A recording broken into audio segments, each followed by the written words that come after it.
You are listening to Rep Radio, giving you an inside look at the plays and the players since 2009.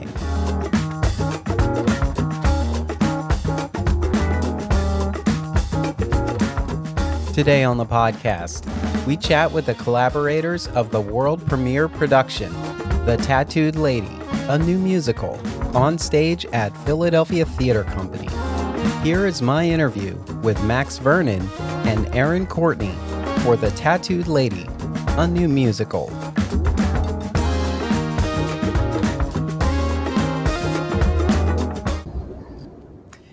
And welcome to the podcast. I'm your host, Darnell Radford, and today I am in the virtual studio, and our guests are in the lobby at Philadelphia Theater Company, and we are here to talk about the world premiere of The Tattooed Lady, a new musical. And I'm here with Erin Courtney and Max Vernon. And so welcome to the podcast. Hi. Thank you. Thank you for inviting us. It's so great to have you. I was just saying before we hit record, normally I would be in that lobby with you, saying hello and having a good time. But, you know, the world is what it is. So before we dive into The Tattooed Lady, tell us a bit about yourselves. I am Max. I'm one of the writers on the show. I'm the co-book writer with Erin. I also wrote the music and lyrics, and I attempted the orchestrations. I think I did an okay job. We'll see what audiences think. But, I'm really a rock and roll person through and through, and this is my first time having a band that also had live cello and clarinet. So that was a very new experience for me. But, yeah, I threw those into the mix. Oh, hello. My name is Erin Courtney, and I had to step away because we're doing tech, and there was some noise. So could you repeat the question? There's action all around. Oh, we're just at tell us about yourself. Oh, yes. Hi. So I'm Erin. I have been a playwright for about 25 years, New York based originally, although I've just recently moved to Chicago, and I teach at Northwestern. And I've written 2 musicals with Liz Swados, and this is my first musical with Max. And it's been an incredible learning process, because even though I wrote 2 with Liz, they were like sort of sung through libretti, kind of almost mini operas. And this is my first real big book musical, so it's exciting. And Liz, for those of you who might not know, just immediately name recognition, she wrote Runaways, which was on Broadway. So I feel like I'm in good company as a musical collaborator with Erin. And Liz was very attracted to rock and roll singers, rock and roll music and rock and roll singers and folk music. And so I think many of the singers on our project, or at least one, has been recorded singing a Liz Swados song. Oh, yeah, cool. Yeah. Oh, cool. Also, I wanted to say, before being a playwright, I was a visual artist. I was a painter, and Max is also a visual artist. So we bring our interest of the visual and spectacle and visual storytelling. Yeah, actually, one of the story points in our show is that one of the characters in our show is secretly an artist who is making collages out of pornography. So later today, after we finish tech, we might be going out to buy some porno magazines to cut them up to make pornographic works of art that we will display in our world premiere at Philadelphia Theater Company. That's right. It's a major plot point. So, one of our log lines that you haven't heard yet is, who is Sandy Sanderson? That is the Who is Sandy Sanderson? We don't know. She is the pornographic artist. You have to come to our show to find out. Well, so check that. Come for the porn. All right. Yes. Come for the filth and depravity. Stay for the emotional catharsis. Although I will say, we never see the pornography, so it is probably PG-13, our show. It's racy. Well, except for the song that's the chorus is Gangbang Grandma. Well, true. Well, it depends how savvy your 13-year-old is and what kind of conversations you want to have with them. I mean, I was exposed to a lot worse when I was 13. Yeah. I think we have a pretty adventurous community here. So I think all of that has pricked up some ears. Oh, good. That's exactly our plan. Well, it's Yeah. really interesting. I was talking to the box office today, and I was just like, "Who's buying tickets to the show? Is this like the subscriber base?" And they were like, "No, the vast majority of the sales so far for the show are first-time buyers. They've never seen a show at Mhm. PTC before." So I think because of the subject matter of what this show is about, I think we're getting a lot of people into the theater space that don't normally flock to see musicals, and that is part of what I think my mission statement is as an artist, a musical theater artist, and I'm really excited about that. So I do want the subscribers to come. I don't want to alienate them, but I do want to let the weirdos of Philly know that there is a show out there for them Yeah. that we have made. That's great. And this has been somewhat of a trend because of what we all are still going through. We are seeing a lot of new single ticket first timers who may just end up being subscribers after this. So I think it's great in a way. The mindset has been the mainstays are somewhat concerned, and they've been apprehensive about returning to Hmm. the theaters. However, there is a new audience who's like, "Let's do it. Let's go get out there." So it is an interesting blend. It'll be nice to see how Yeah, this looks by the end of the season. yeah. Uh, That's so so tell me how the two of you got together to work on this piece. Yes. So Max had always wanted to write a musical about the tattooed lady, the sideshow tattooed lady, Mm. who was the sideshow performer starting in 1880, and didn't quite know how to build or what the story would be exactly. And so then Max was working with the director Ellie Heyman, who helped develop the piece, and Ellie said, Let me ask around and find a." Because Max also was like, "I would love to work with a female playwright and a sort of an adventurous playwright." So Ellie asked around, and luckily, a couple people mentioned my name. I do have a lot of tattoos. I hope that was not the only reason I got suggested. No, I mean, the main reason I got really excited about Erin's writing when I first became exposed to it is I read her play Map of Virtue, which won an Obie Award, and it's this kind of crazy play that shouldn't work. It violates a lot of rules, except for the fact that it does work. It's extremely compelling and weird and scary and funny. I mean, it starts off almost like a rom com, and then it turns into like a home invasion thriller with like people in animal masks. I mean, it's like really kind of crazy. And I remember in that show there was a character that was like a bird, I believe a bird statue Mm-hmm. that starts talking. Like there was a lot of magical elements. And like Mm-hmm. for me, anyone who knows my body of work, whether it's the Tattooed Lady or my musical K-pop that's currently making its debut on Broadway, or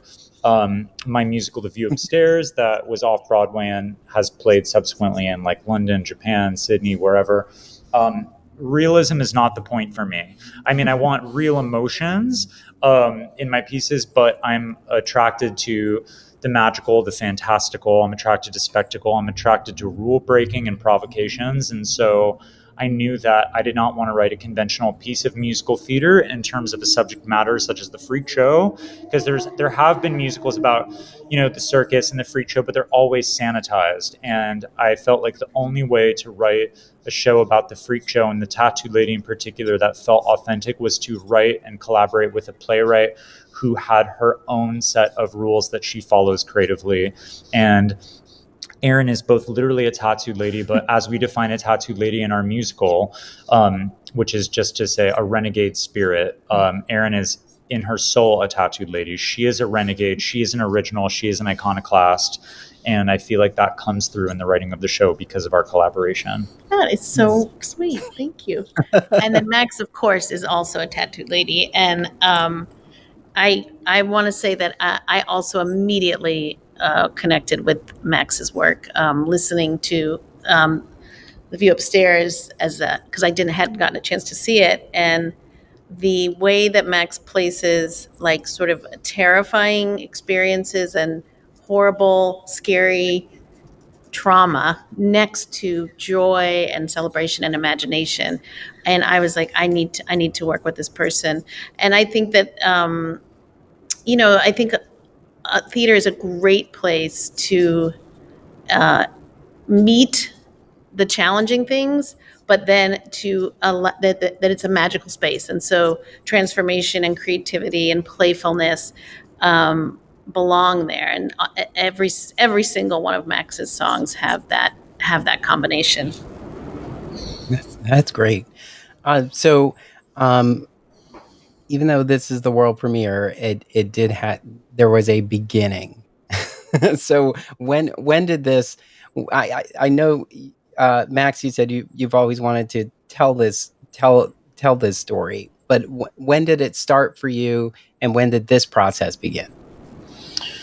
Well, the seed was planted in my head to eventually want to create something with these women when I think I was 6 years old. My dad took me to the Coney Island Freak Show, and I saw my first tattooed lady.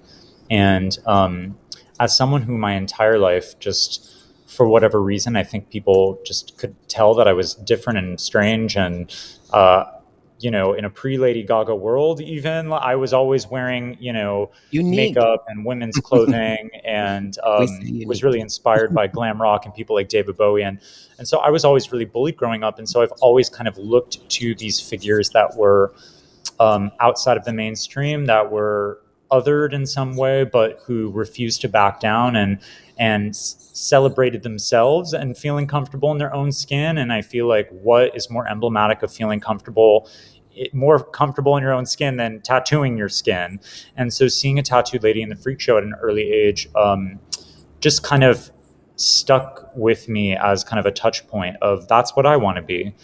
And so I knew I wanted to eventually figure out a way to dramatize these amazing women in history who made this choice. I mean, tattoo ladies are really incredible. If you look at some of the early tattoo ladies in the late 1800s, early 1900s, you have these women who often came from very low class or blue collar backgrounds, who were something akin to indentured servants, Mm. suddenly making this radical choice to tattoo their bodies. And in exchange for that, although they were permanently seen as freaks, they were able to command great sums of money. I mean, like Nora Hildebrandt, she was making the equivalent of like $20,000 a week. She had wax replicas of her body in museums all over the world. She performed for kings and queens. There are articles about how, she performed for, the king in Mexico, and she was gifted like 5 lions, 2 tigers, and like $300,000 in diamond necklaces. And yet, these women are kind of forgotten to history. People don't know about them anymore. So I was like, gotta write a story about that. In terms of our journey, it's been about 5 years, and we started out actually early on in our collaboration. What was in Philly too? We did a workshop at the Kimmel Center. That was like a kind of hybrid collaboration between the Kimmel Center and Joe's Pub at the Public Theater. And that was when we first met Paige Price, who at the time was the artistic director of Philadelphia Theater Company. And Mhm. that, kicked off a bunch of conversations. And then we got this pretty big Pew grant, I think of like 350 grand from the Pew Foundation to help make this world premiere a possibility. Mm-hmm. And so that is kind of like, I think, the 5 year journey. Yeah.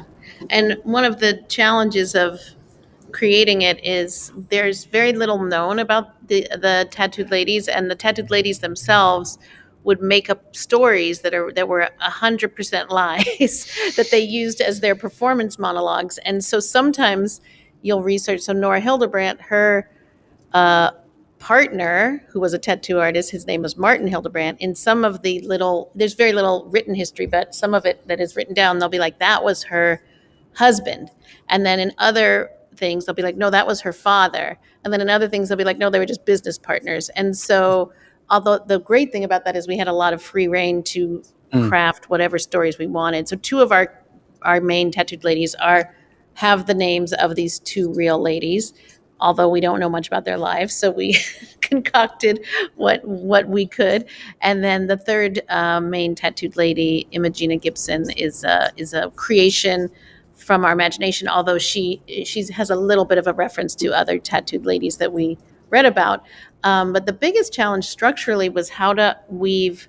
We kind of honed in on these three types of characters who had three different types of stories about their lives.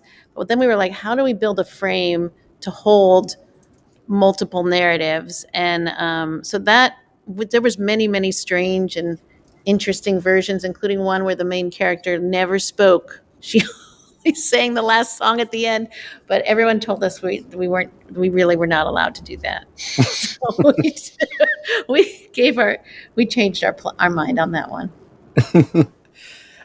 So which song came first? I think the very first song written for the show was Long Forgotten Song. Yes, which is the first song in the Maud Wagner arc. So Maud Wagner was the first female tattoo artist in American history. She started out as an aerialist and then became a tattooed lady, and then she stopped performing and she opened up her own shop and she would tattoo other people. And so she kind of made her mark in American history. And if you Google her, there's this kind of iconic image of Maud Wagner from like 1904, looking vaguely like Helena Bonham Carter, and just absolutely stunning. But the way her arc in our show starts out is she's having this nightmare. And so there's this nightmare sequence, but you don't realize until the end of it that it's a nightmare. And the aesthetics of it are very Grand Guignol.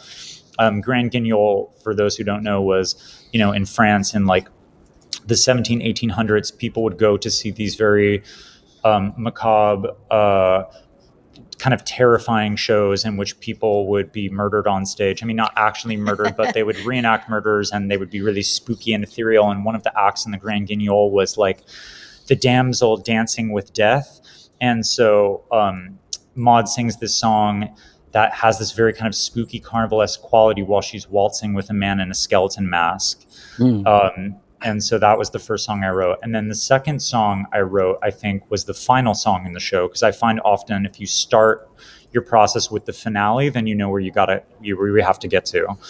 And that song is called Last Woman Standing. And one of the first images I had in the show of what made me want to write this was the idea of an older woman, someone who was in their late 70s, early 80s, covered in tattoos, alone on a Broadway stage, covered in a cape, and then they take off their cape and we see them and we're like, oh my God, it's Elaine Stritch covered in tattoos. It's Patti LuPone covered in tattoos. It's Judi Dench covered in tattoos. And then this character singing the song about self-love and basically being like accepting their body and being like, this is who the fuck I was.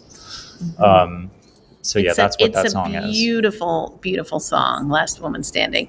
And yeah, I love that. I love all the songs though. Great fan. I'm a great fan.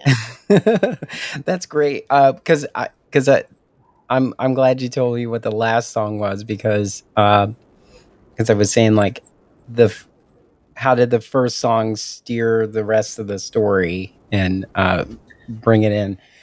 So I guess if the second song was the last song, you're just filling in now. Well, it was the second song.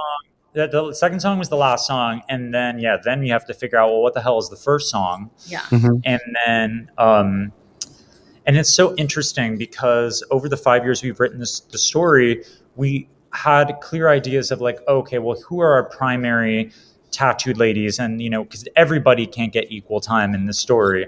And then what's been really interesting is to find the ways in which characters that were very much secondary characters became primary characters over the years, because they demanded for their story. They like revealed to us, the spirits revealed, you need to tell my story and I'm actually more important than you think. Mm-hmm. And one of those characters was LaBelle Irene, who was actually a tattooed lady from Philly. And I believe she lies in a cemetery here in Philly. But her story is in the show, and she has a song called The Burden Being Beautiful. Burden being beautiful. The burden being beautiful. Yeah, it's really such a burden being beautiful. My arms grow tired from carrying bouquets. I can't walk down the street without 5 men at my feet, trying to kiss my satin shoes. The drool stains never go away. Wow. That was great. You should write musicals. Has anyone Thanks. That's a great idea.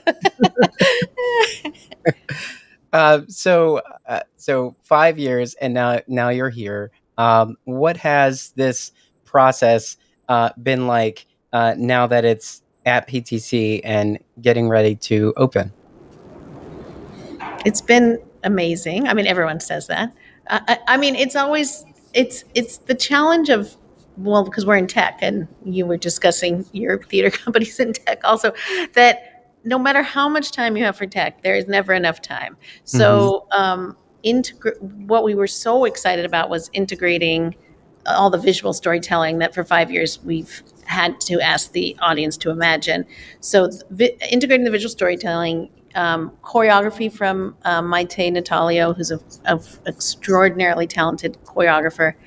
Also, the blending of the cast is unbelievable. The singing from this cast is bonkers. Yeah. So, They're uh, all, I mean, I've been very privileged in my career. I've worked with Tony Award winners, Tony nominees, some of the best talent in the industry. And I feel like this is, in terms of just pure vocals, this is probably the strongest cast I've ever worked with. And that was something that I think was very important to us in the casting of the show, is that, you know, we talk a lot about in theater about representation, and usually that cuts along the ideas of race or gender, but there's also a representation of style. I think that that's a conversation that doesn't get talked about a lot. And like in the musical theater industry, you know, you have types, you have people who are like ingenues, you know, or you have people who are character actors. And to me, again, in telling this story about the freak show and not wanting to make it sanitized, I feel like there are some quote unquote freaks who exist in the world of theater too, who are those actors who don't typically get their starring roles, but maybe once in a blue moon they get cast in a character role in some show where they get trotted on for like 1 minute, and then everyone goes, oh wow, they're really fascinating, and then they're like, okay, shuffle that person off the stage, let's get back to the story of the normal people. And so what I think is really cool and exciting about the show is we have cast our show with the people I believe are some of those most talented oddballs working today in the theater. And every single one of them is getting their star turn finally, which I think is very overdue. And so someone like Jackie Hoffman is a walking HR nightmare, and I love her deeply. And this is a vehicle for her to really finally chew on something that is deserving of her talent. And similarly with a lot of the people in our cast, Katie Thompson, Kim Blank, Sophia Ramos, who, you know, toured as Janis Joplin's replacement with Big Brother and Holding Company for many years. I mean, she's like a fierce rock and roll singer who also does opera. I mean, this cast is going to blow the theater goers of Philly away. I feel very strongly about that. I mean, we're trying to mount what is almost a Broadway show somehow at Philadelphia Theater Company in very little tech time. And I'm basically just doing everything I possibly can without getting banned by the theater from the space, um, to push the envelope. Because, you know, one of the things that I've said, and the theater does support me in this, I think, is that like this is not your mama's musical. I mean, I would love actually. I feel like this is a show that will really resonate with older audiences. So I don't want to say this is not a show for them. It absolutely is actually a show for them. And I would love for people anywhere from the ages of 40 to 80 to come see our show. But I think there's often an assumption that those audiences are not adventurous, but it's like, no, those people were taking acid in like the 60s and 70s. They're adventurous too. Do you know what I mean? So like it is for them, but I also feel like this is a show that is in the vein of Rocky Horror Picture Show or Hedwig and the Angry Inch or Hair. You know, it is meant to be rock and roll and sexy and a little bit shocking and a little bit like maybe it's going to make you clutch your pearls and be like, oh, I didn't know they could do that in a piece of musical theater. Um, but I want people in Philly to know there's something weird and something exciting happening here at the Suzanne Roberts Theater, and they should come see it before the protesters shut us down. Well, I don't think there are going to be protesters. I think our audiences are looking for reasons to get out. And I feel like Yes. now, uh, especially you know, I see a lot of theater, and there are some classic pieces that are on stage right now, and there are some new pieces on stage right now. And I feel like if someone's sitting at home saying like, which one of these should I go to? The one I've seen before, or the or the one I don't know much about, Yeah. a new discovery. Yeah. Um, you know, I feel like the new discoveries are going to be the ones that are going to be the draws, especially for this season. So I think you're in the right place and I starting think in so the right too. season and at the right time too. Yeah. I mean, like when you're thinking about macabre, you know, it previews, like, right before Halloween, Right and before I Halloween, I yeah. know. know, I live for it. And like honestly, the thing that I would love more than anything is if like people show up to the theater in their decked out in their tattoos, and if they Oh, don't have wow, there. tattoos, we'll give them some temporary tattoos. Like this Mhm. is a Mm. show that invites that kind of spirit. And Mhm. so I kind of even though Halloween is one day, I feel like in the spirit of that, I want people to show up as their full freakish self to the theater. Mhm. And we're having a night for tattoo industry. Tattoo artists are coming on, I think November 1st, I think is the tattoo industry night. And then I think on November 6th, there's a talk back with the tattoo artist. And, and Philly is an incredible, as you know, probably know already, a great town for tattooers, Mhm. tattooing, fans of tattooing, and so we actually couldn't have picked a better place to premiere this musical in terms of the community. Like I think it's a very visual town. Like I think people who love tattoos love visual art and costume and adornment and decoration, and so I think it's just really exciting to be in a town that embraces and loves tattoos so much. Well, pre-pandemic, I was, employed at the Mutter Museum. This is Oh my right god. up your The alley. Mutter Museum. Can I tell you, I'm as you can tell, I'm into shit that is like weird and disturbing. But that museum was even too much for me. I had Mhm. to at a certain point I had to leave because I became physically ill. Because that there was a special exhibit at the Mutter Museum on. I didn't even realize that this was a thing, but in the Victorian era, sometimes when people's loved ones would die, they would leatherize their skin and turn them into jackets or into like wallets or purses that they could carry around with them. It's like, my mother will always be with me now because she's a jacket that I can wear. And whenever I miss my mom, I put her on. I don't know why that person was a leprechaun, but apparently they were. And I just found that it made me physically ill. So I had to leave. But I think that the Mutter Museum is freaking weird. So Philly is weird. Yeah. Yeah. Mhm. And in the New York Times, like last week, there was an article. I don't know why I didn't send it to you, about there are now embalmers and people services where when your loved one dies, if you want to take their tattoo and their skin off their body, so it's right in the vein of what you were talking about, then they can treat it and they frame it. And so you can have the skin of your loved one.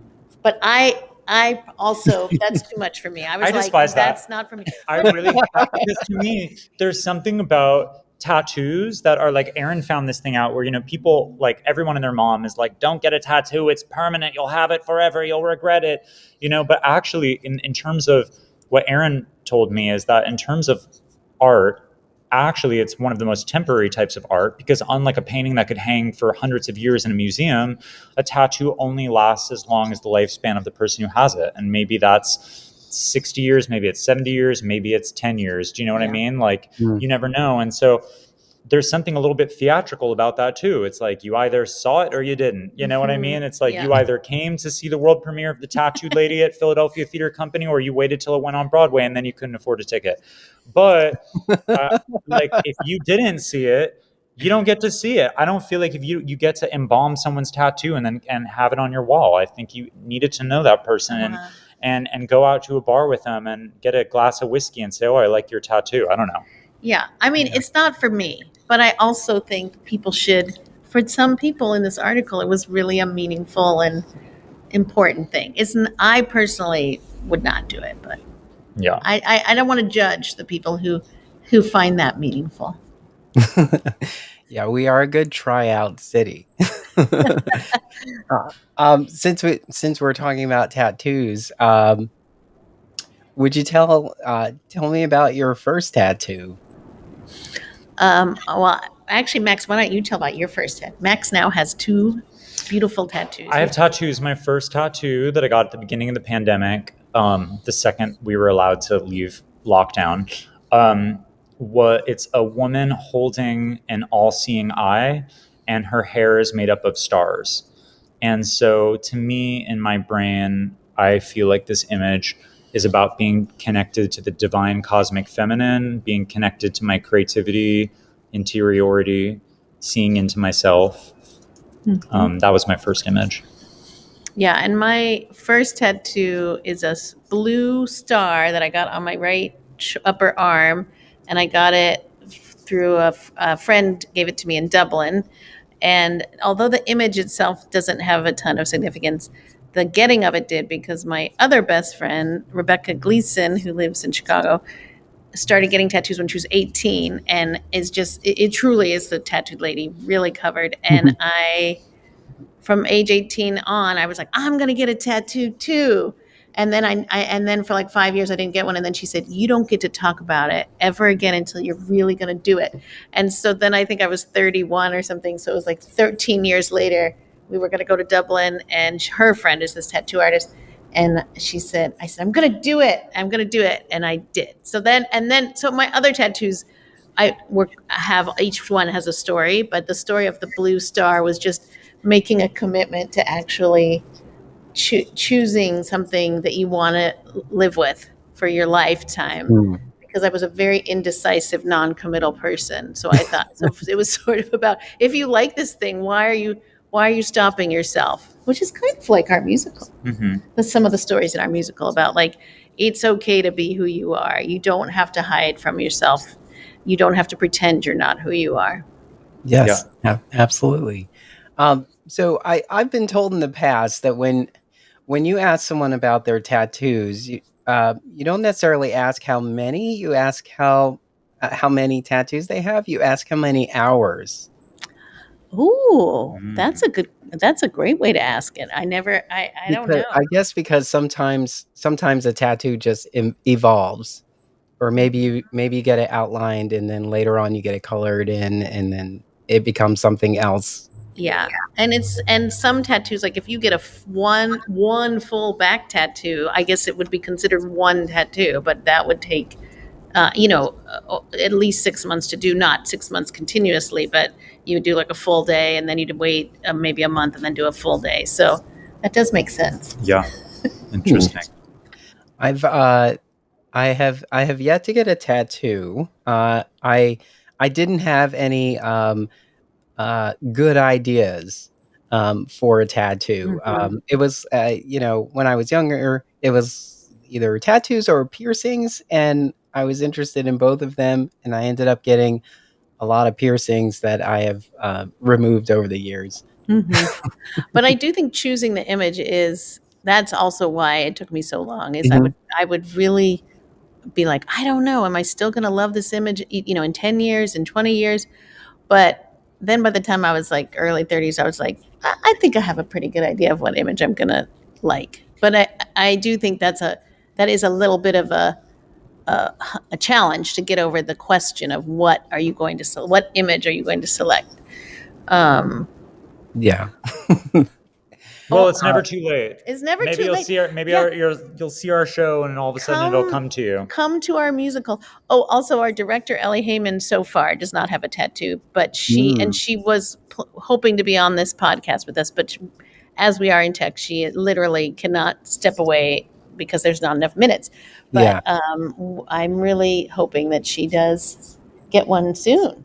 She's really good. I love the idea of finding a significant moment or maybe a bit of travel, Yes, and then getting it and making it yes, count, because that's that right. way it's tied to an experience, That's and then you right. have it, and you're like, oh, this is when I was, I've only I think traveled that's to super cool. Edinburgh. I mean, And so many of the tattoo artists that I follow on Instagram, I'm like, oh, that person's in Poland. Oh, that person's in Laos. Oh, that person is in, Hungary. Mm.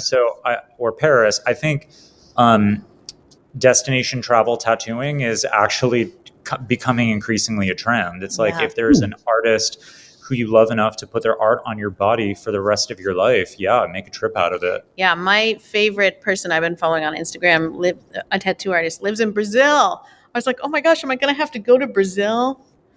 I mean, I will. I just have to save up for it. Yeah. Tattoo lady does have to go to Broadway so that I can go to Brazil Brazil, yeah. to get my beautiful tattoo. So so now that you're in tech and you're cleaning things up and making sure that it's ready for previews and opening, um,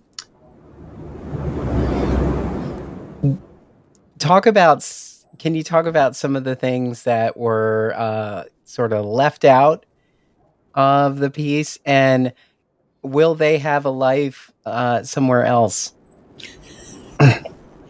Yeah, I don't know if they'll have a life somewhere else, but there was one image that I loved so much, but uh, it was cut both because we could never afford it and because narratively we changed our mind. But it was Maud Wagner, who is the tattoo artist, in the end of act Oh, two, is yes. pregnant, and she's opening her own tattoo parlor, and she's pregnant, and she's still pregnant in the show. But I think in that version we had her. The end of Act One was her pregnant belly, Yeah.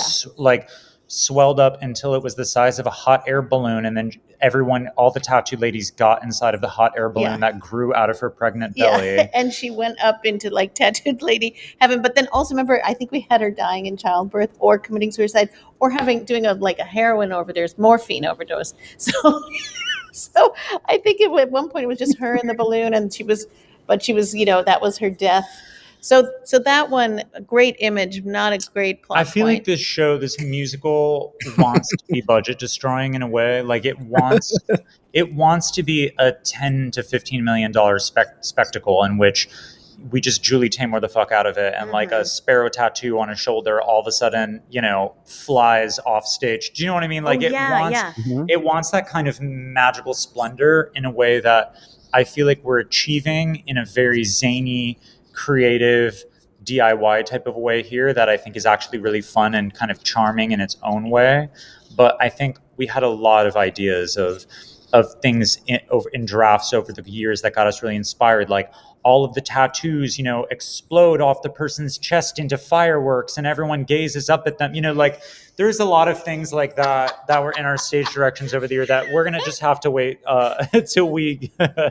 till some rich relative dies and leaves us a fortune. Or someone sees the show in Philly and says, "Hey, kid, you're gonna be a star. I got a check to write for you." I forgot that was also another end of Act One was the fireworks that exploded, and then the faces of the tattooed ladies became like constellations. Could not figure out how to end Act One to save our life, but I think now we actually have a great Act One ending. Yeah, so it worked out. I was going to say that that 15 million is the minimum that gets you to opening night. Oh yeah, and there were some tattooed ladies also who got cut. I feel like our show could potentially have a bigger ensemble of just like badass tattooed ladies that just dance, that don't we don't really necessarily learn their stories, but they dance in their ensemble. But since we don't have that, what's cool is like by the end of the show, you will look at the amazing women standing on our stage and you will feel like I know who every single one of those women, is. And I think that that's really cool. Oh yeah, go ahead. Oh, go ahead. I was just going to say there was a long period of time where there was no male cast member. All the women played, any male characters were played by the women in these sort of like flashback reenactment sections. But then we realized we did want this male character, and Tony Lawton is playing that person, and is a Philly favorite. We've learned, we have yes. learned, and so we're really very happy to have him in the production. And he also bakes pies, and he brought us Yes, some he delicious does. pies. But it's Wonderful been, pies. yeah, so I think some things have been additions, which is like, oh, we realize actually we need this guy who was from the sideshow, and is, certain things are real and certain things are imagined, and he's one of the real people, and so it's been so great to have him in the cast. Mhm. Is there a lady that you resonate with more? Yes, we each have. Well, I Maud Wagner is my, although Imagina too. I feel like, I but mean, it really depends day to day. I really feel like the way we've written the show is that it's almost like the Pixar movie Inside. What is it? Inside Out. I think Inside that's, Out. yeah. Is Yeah, where it's like each of these tattooed ladies represent kind of like a primal emotion. Hmm. And so, in terms of their storytelling, in terms of their narratives, in terms of their dialogue, like Maud is a little bit depressive, but also wildly creative. Nora Hildebrandt is just the kind of battle axe who is just like going to kick down every single door. And if anyone gets in her way, she'll cut them down too, for better or worse. So, and then Viola is just ditzy and quirky and crazy and plays the slide whistle and always has the wrong thing to say at the wrong moment. Do you know what I mean? So it's like each of these tattooed ladies, I think, are a part of us. It just kind of depends on what state we're in. But I find that I would say that I am a Nora Hildebrandt with like is my sun, and my moon is like Maud Wagner, and I'm like an Irene Rising. You know what I mean? Like I love that. We need to make tarot cards. We yeah. need Wow. to. Well, Max's mom is a great thinker and also a marketing expert. So she was like, Mm. "Oh, you got to make different bespoke alcohols like whiskey and gin and tequila, and then have the face of each tattooed And lady on tattoo the each." bottles, and yeah. And although we have not gotten there yet, but No. It's like Save it for we've already Broadway. started a tattooed lady LLC corporation. We just don't have a world premiere yet, but eventually our show will catch up to all of our branding ideas. Move over, magnets. Yeah. that's we'll have, right. we'll have some actual booze you can buy in the Hmm. in the lobby. Or temporary tattoos. Yeah. Um, what do you hope an audience takes away from this experience? I hope an audience sees the show and it makes them fall in love with all the parts of themselves that they feel afraid to show other people. Yeah. And I hope this is ultimately a show. I mean, the show has so many things about it that are kind of like wild and rock and roll and a little anarchic, and but I think ultimately underneath that tattooed cool surface, it is a show about self-love. And so I want people to see it, and I want people to be like, this is who I am. And I'm going to stop hiding who I am, and I'm going to tell everybody who I am today. And another something that I want audiences to walk away from this experience. Our main character is 75 years old, and she needs to make a pretty big change to her life. She needs to be in her life in a very different way, and I feel like there's a fear in our culture, and I'm 20 years older than Max, and there's a fear in our culture that when you get older, you're not allowed to change, you're not, and that you don't matter, and that you're invisible, and that there's no time left to matter, or there's no time left to be who you are, if who you are is not really who you are. And so I really hope that younger people both recognize that in their to the older people in their lives, and that people who are older, if they are starting to feel invisible or like they don't matter anymore, that they indeed do matter. Every single thing they do every day matters. Everything any of us does every day matters. And so that's what I want people to Yeah. take away. And that it's never too late to go back to the freak show. Yes. Yes, absolutely. The production is The Tattooed Lady, a new musical. It's on stage at Philadelphia Theater Company. And if you're listening to this, It's on stage now. Go get tickets. You can visit philadelphiatheatercompany.org for those tickets and get a couple because theater is more fun with a +1. Erin, Courtney, Max, Vernon, thank you so much for taking the time to talk about this piece. And this was a lot of fun. And I can't wait. I have my ticket and I will see you in the theater. Yay, see you there, Darnell. Thank you. Thank you, Darnell.